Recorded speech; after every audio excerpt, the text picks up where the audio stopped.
Merci à tous d'être là. Merci à la pluie de ne pas tomber pour le moment. Et merci à notre cher président, Thibault Relecom, de prendre la parole pendant 3 secondes pour commencer. Merci ma chère Diane. Voilà, d'abord bravo les jeunes, c'était un très très beau spectacle.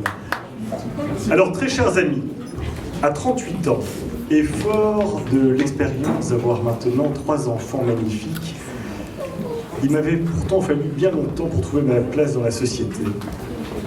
Je me permets ce soir de partager avec vous quelques problématiques scolaires dont Out of the Box a des solutions. À titre personnel, je me suis souvent demandé pourquoi est-ce que les bancs d'école ne me passionnaient pas. Était-ce à cause de ma dyslexie ou était-ce à cause d'avoir été le malheureux témoin d'un homme qui s'est suicidé alors que je ne regardais pas le cours mais que je regardais par la fenêtre, ou malheureusement par le fait d'avoir perdu mon père à l'âge de 12 ans. Mon histoire que je partage avec vous avec beaucoup de vulnérabilité est la même que pas mal de nos élèves ont eu, c'est-à-dire un décrochage inopiné dans le cours de leur vie. Dans mon cas, à l'aube de l'adolescence, l'école n'arrivait pas du tout à me motiver. Ma mère et moi ne nous comprenions plus. À cela, à ce cercle vicieux se rajoute un soupçon de drogue et de mauvaise fréquentation. Mais comme dans la vaste majorité des histoires de jeunesse, des débuts chaotiques se transforment régulièrement dans un chemin de sagesse. Dans mon parcours, j'ai eu de la chance de rencontrer certaines personnes. Entre autres, un professeur qui était tout à fait out of the box, tout à fait anticonventionnel. Le professeur s'appelait Rudy Bogart. J'en profite aujourd'hui pour saluer son fils, Charles Albert, présent avec nous, que je remercie de la part d'Out of the Box de nous avoir donné des places pour permettre à certains de nos étudiants de passer le jury et de retourner dans des écoles supérieures. Avec succès. Avec un gros succès. 100% de succès. Merci beaucoup, Charles. Mais donc, c'est avec émotion que je parle de ton papa, Rudy Bogart, étant donné qu'une personne a su changer ma vie. Il m'a redonné l'envie d'apprendre. Il m'a appris à apprendre pour moi et par moi. Chers amis, si j'ai accepté l'offre de Diane aujourd'hui de devenir le président d'Out of the Box, ayant le sentiment que nous avons tous beaucoup à participer à donner un coup de pouce à l'éducation de notre pays, ces initiatives toutes privées sont un renfort inestimable à l'éducation traditionnelle. Certes, je suis sincèrement impressionné par cette initiative, chère Diane. Je suis impressionné par les professeurs qui, avec bienveillance et beaucoup d'altruisme, éduquent nos élèves. Mais je suis aussi impressionné par les généreux soutiens de vous, nos chers donateurs. Car ensemble, nous donnons les clés de beaux destins à des jeunes, à un moment oubliés par un système peu flexible à la différence. Donc je résumerai en 2 points mes rêves dus à mon rôle de président. 1. L'inspiration d'un professeur, l'inspiration d'un homme, d'une femme, peut redonner la confiance en un jeune en situation de décrochage. 2. Aider pour qu'ils trouvent leur chemin afin qu'ils reprennent envie d'apprendre, par eux et pour eux. Voilà, donc je vous souhaite tous beaucoup de succès. Et je te repasse la parole, ma chère et tendre Diane, instigatrice de ce magnifique projet.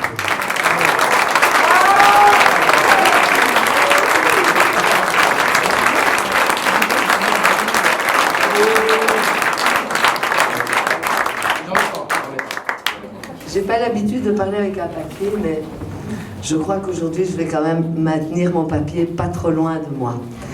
Donc, vous le savez, en tout cas certains d'entre vous le savent, il y a 5 ans, on a ouvert les portes de Out of the Box à des jeunes qui n'avaient plus du tout envie d'aller à l'école. Et ils sont nombreux, ils sont de plus en plus nombreux. On évalue leur nombre aujourd'hui à plus de 35%. Il y a même des chiffres que j'ai lus qui parlaient de 52%, j'espère qu'ils sont faux. Mais l'école, Alors l'école, c'est sans doute l'institution la plus géniale du monde, puisqu'elle permet l'accès au savoir à tout le monde. Mais pendant le confinement, j'ai un peu relu Michel Foucault. Je vous recommande d'ailleurs beaucoup la lecture de Surveiller et punir de Michel Foucault. Je trouve que ce livre reste d'une actualité incroyable. Et Foucault dit que sa plus grande passion dans la vie, la plus grande passion de la vie, c'est le savoir. La transmission du savoir et l'acquisition du savoir. Et il dit ceci qui m'a fort frappé, il dit en même temps, l'école a réussi cet exploit de rendre le savoir ennuyeux. De rendre le savoir ennuyeux parce qu'on y a toujours mêlé de la surveillance et de la punition.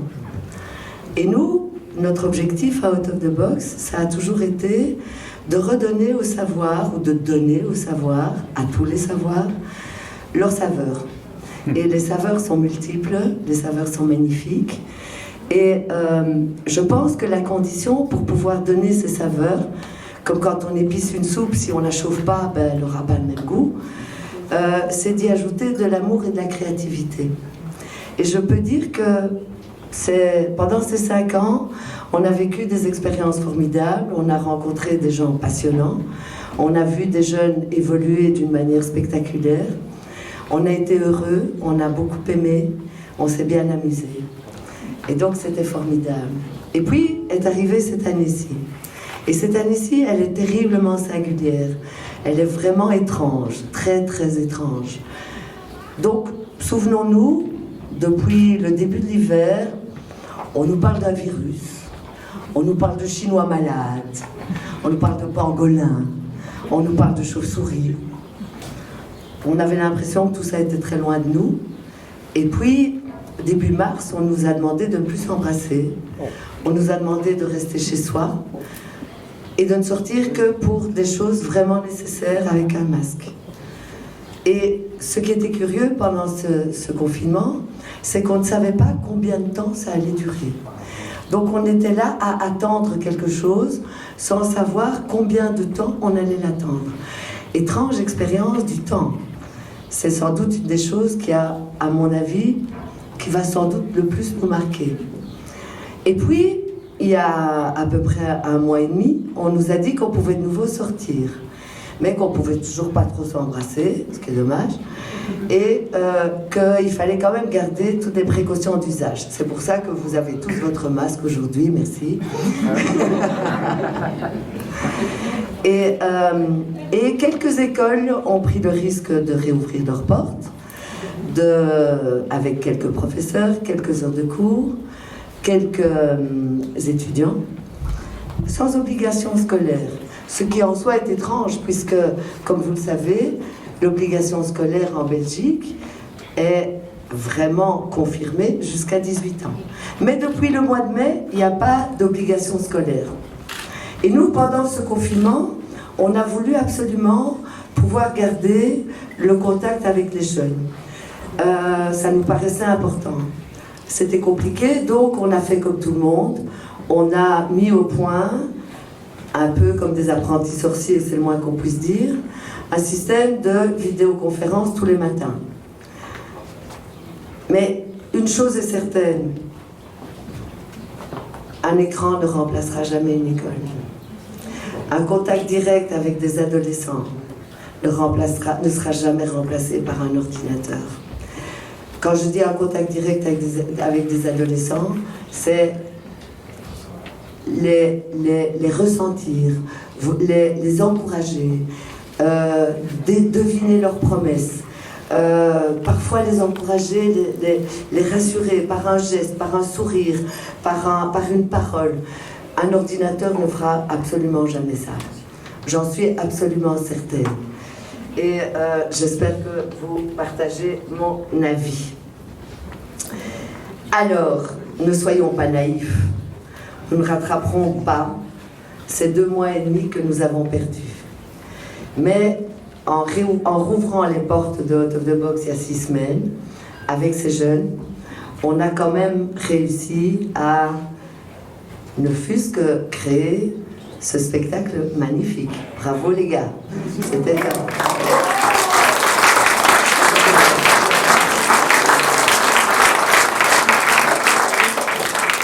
Et ça n'a pas nécessairement été facile. Il y a eu des disparus, il y a eu des absents, il y a eu des souffrances aussi. Beaucoup de souffrances, beaucoup plus qu'on ne le pense. Mais il y a eu aussi les retrouvailles et il y a eu les promesses d'un avenir.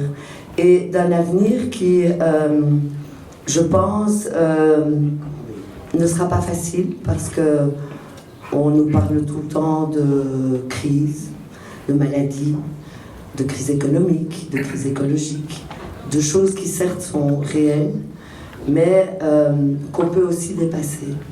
Et nous, on pense que vous avez tous le potentiel de pouvoir les dépasser. Et on compte sur vous. Il faut aussi que vous sachiez qu'on a une énorme confiance en vous et qu'on a beaucoup d'admiration pour vous. Et je voudrais encore juste vous donner quelques conseils.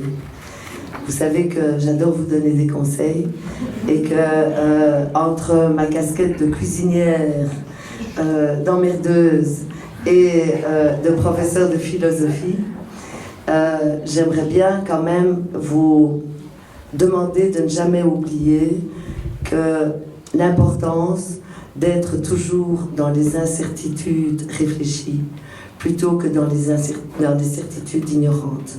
Vous vous souvenez, c'est la base de la philosophie. C'est une des grandes leçons que Socrate nous a données. C'est la base aussi de la pensée critique. Et je pense qu'on a toujours eu besoin, depuis l'Antiquité, de pensée critique, mais on aura toujours besoin aussi. On en aura de plus en plus besoin. On est entouré aujourd'hui d'assauts multiples de démagogie de tous côtés. Et par rapport à tout ça, je vous souhaite de garder vraiment toujours en tête ce principe de base de la philosophie qui est de ne pas aboyer avec les loups, de réfléchir avant d'être dans des certitudes. Et vous vous souvenez très bien de Socrate aussi, la maïotique. Vous vous souvenez de la maïotique? Une question entraîne toujours une autre question. Les questions sont souvent plus intéressantes que les réponses. Alors je vous disais que c'est vrai qu'on a eu aujourd'hui, on a eu affaire, on a observé à travers les médias, à travers les systèmes de sécurité et de surveillance qui se sont terriblement accrus, des systèmes de surveillance consentis au nom de la sécurité. Ces systèmes reposent sur le fait que nous risquons toujours des grands dangers, des dangers de maladie, des dangers d'agression, des dangers de terrorisme, des dangers de crise économique, des dangers de crise écologique. Mais cette peur que ça suscite, essayez de l'évacuer. N'ayez jamais peur. Osez les choses. Osez rentrer dans le gai savoir. Osez prendre des risques. Osez sortir de vos zones de confort. C'est la chose la plus fantastique qui puisse vous arriver. Et n'ayez jamais peur des échecs. Un échec assumé et compris n'est plus un échec, c'est une expérience de vie. Vous irez certainement encore dans votre vie faire des bêtises, et je vous le souhaite, parce qu'on apprend beaucoup de choses avec les bêtises. Je crois que les enfants sages sont plus en danger que les enfants qui font des bêtises, personnellement, j'assure. Mais tirez des leçons de vos bêtises. C'est vraiment ça qui compte. Encore une fois, on est fiers de vous, on croit dans votre avenir, et je vous remercie au nom de toute l'équipe de nous avoir donné l'occasion de vous connaître, d'avoir fait ce bout de chemin avec vous, de vous apprécier et de vous aimer. Merci. Je voulais encore remercier tous ceux qui travaillent à Out of the Box et tous ceux qui travaillent essentiellement, ceux essentiellement qui travaillent tous les jours. Je pense évidemment à Gaïa, à Benoît.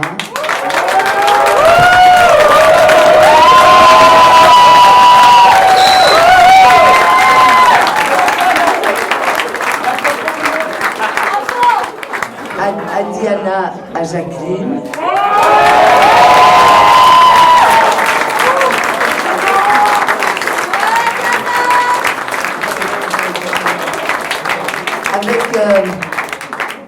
aussi tous mes remerciements pour les responsables d'atelier. J'en vois plusieurs ici, notamment Sephora, Alexandre, Steve, j'ai vu Steve tout à l'heure, Jean, Manon évidemment, l'irremplaçable Manon. Incroyable. Voilà, Laure.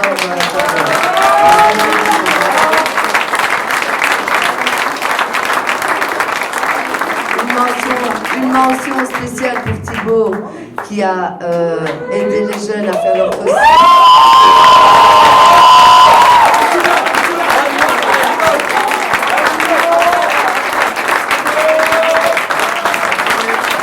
Je vois au rang des Philippines aussi. Enfin, vous avez compris qu'on était très nombreux autour des gredins. Il faut ça, il faut vraiment ça. Je voudrais aussi saluer les parents et les familles des jeunes qui sont ici autour de moi aujourd'hui. Merci pour votre confiance. Merci de nous les avoir confiés. Et on vous les rend, mais avec un certain regret quand même. Je dois le dire. Et alors je voulais saluer et remercier particulièrement Frédéric, qui m'accompagne depuis 20 ans dans mes délires.